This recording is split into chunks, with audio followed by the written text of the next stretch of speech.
Qu'est-ce qui, en plus du fait que toute mort est inutile dans une guerre, qu'est-ce qui justifie que plus de 150 enfants aient été tués dans leur école?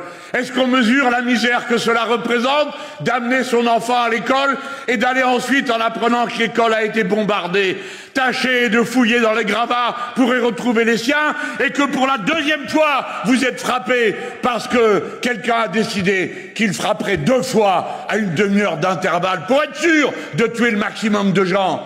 Voilà ce qu'est la guerre. Ce n'est pas un jeu vidéo. Ce n'est pas un conflit entre les puissances.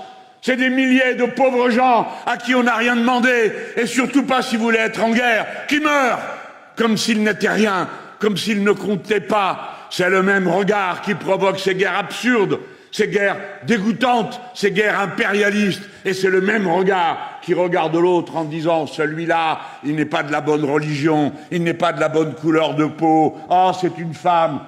C'est l'œil du suprémaciste qui méprise les autres. Et si la France se met à dire qu'elle organise de son côté le rassemblement de tous ceux qui ne veulent pas être alignés, ça y est, tout le monde a bien compris ce que ça veut dire être aligné. Pendant des mois, on a expliqué le non-alignement est la seule stratégie possible pour la France. Ah, monsieur Mélenchon, que voulez-vous dire?